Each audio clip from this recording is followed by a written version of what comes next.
بسم اللہ الرحمن الرحیم۔ سیرت النبی صلی اللہ علیہ وسلم کا 20واں سبق ہے۔ آپ 19ویں سبق میں سن چکے ہیں کہ دعوت کو روکنے کے لیے، توحید کی دعوت کو روکنے کے لیے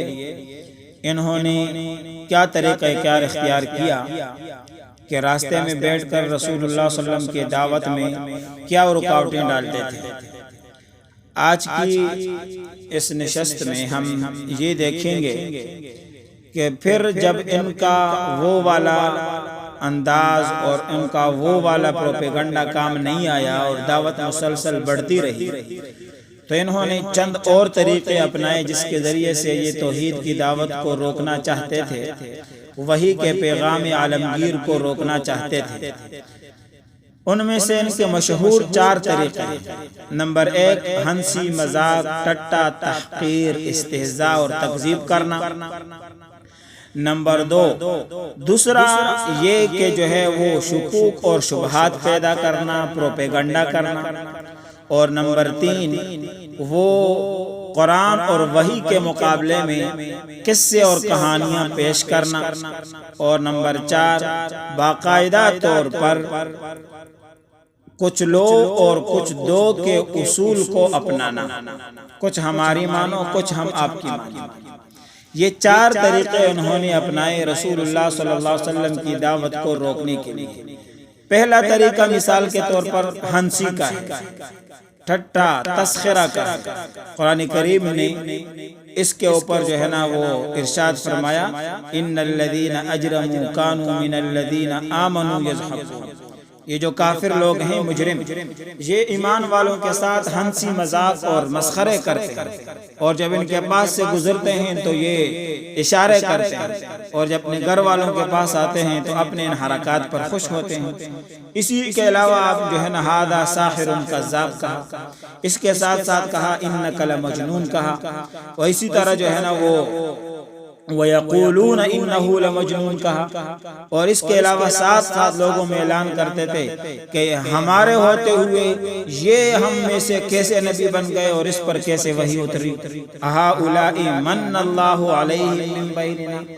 ان کے اوپر ہی احسان اللہ نے کیوں کیا، ہم میں سے کوئی نبی کیوں نہیں۔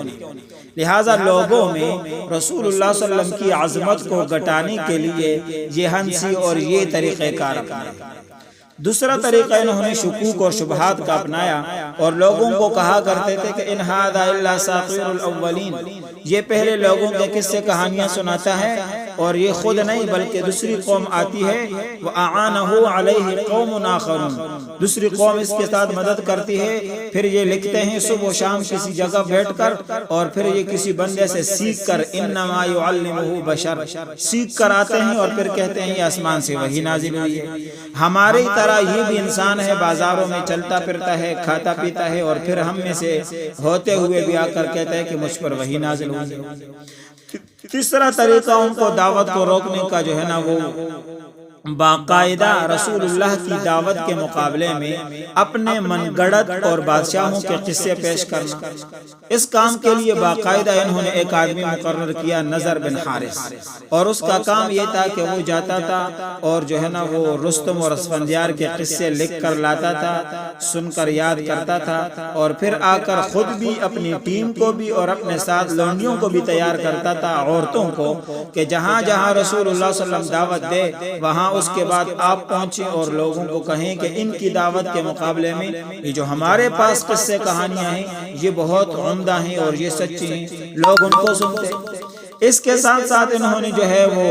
باقاعدہ ہر آدمی پر نگاہ رکھنے کے لیے انہوں نے باندیوں کی ڈیوٹی لگائی تھی، لونڈیوں کی، کہ کوئی آدمی جو اسلام کی طرف مائل ہو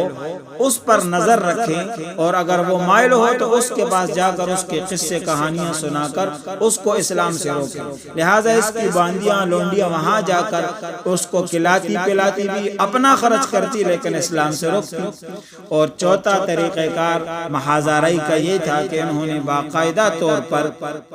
جو ہے نا کچھ لو اور کچھ دو کا اصول طے کیا، جس کے بارے میں قرآن کریم میں ارشاد ہوا، وَدُّوا لَوْ تُدْهِنُوا فَيُدْهِنُونَ، وہ چاہتے ہیں کہ آپ اگر کچھ نرمی کر لیں تو وہ بھی نرم ہو جائیں گے، اور پھر کچھ آپ ان کی مانیں گے، کچھ آپ ان کی جو ہے نا وہ مان لیں گے، لہٰذا صلح صفائی ہو جائے گی۔ اور اس کا باقاعدہ نمونہ پیش کیا یہ چند لوگ، جن میں سے جو ہے نا وہ اسود بن مطلب بن اسد بن عبد العزا، ولید بن مغیرہ، امیہ بن خلف، عاص بن وائل سہمی، باقاعدہ جب رسول اللہ صلی اللہ علیہ وسلم ایک بار طواف کر رہے تھے تو یہ پہنچے اور انہوں نے کہا کہ تم ہمارے معبودوں کو برا بلا کہنا چھوڑ دو، ہم آپ کو کچھ نہیں کہیں گے، آپ ہمارے معبودوں کی عبادت کر لو اور ہم آپ کے معبودوں کی کیا کر لیں گے؟ عبادت کر لیں گے۔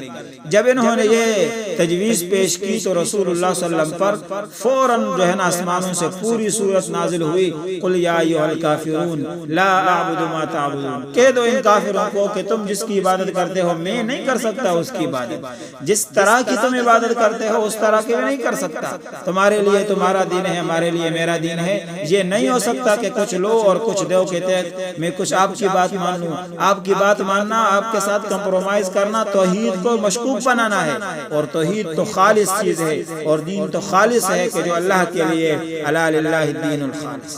لہٰذا جب ان کے یہ والے چار کام بھی کام نہیں آئے تو انہوں نے پھر تنگ آمد بجنگ آمد آخری حربہ یہ اپنایا، اور اپنانے کے لیے باقاعدہ طور پر ایک کمیٹی تشکیل دی، اس میں 25 لوگ ممبران تھے، اس کا سربراہ ابو لہب بدبخت کو بنایا، اور باقاعدہ ابو لہب نے اور ان سب نے مل کر یک نکاتی ایجنڈا تیار کیا کہ اب مسلمانوں کو اور ان کے بڑے کو ہر طرح ظلم و تشدد اور جبر کر کے دعوت کے راستے سے روکا جائے گا، اور پھر اس کے لیے باقاعدہ طور پر انہوں نے عملی طور پر جو ہے نا وہ دکھایا کہ رسول اللہ صلی اللہ علیہ وسلم کو گھر میں بھی ستایا، گھر سے باہر بھی ستایا، جہاں جہاں ان کو موقع ملا تو رسول اللہ کو ستایا، مسلمانوں کو ستایا۔ اس کے چند نمونے آئندہ کے سبق میں انشاءاللہ ہم آپ کو بتائیں گے کہ رسول اللہ صلی اللہ علیہ وسلم کو انہوں نے کیسے ستایا، پھر مسلمانوں کو کیسے ستایا۔ آج کے سبق میں اتنا ہی کافی ہے، آپ ہمارے ساتھ رہیے۔ وآخر دعوانا ان الحمد للہ رب العالمین۔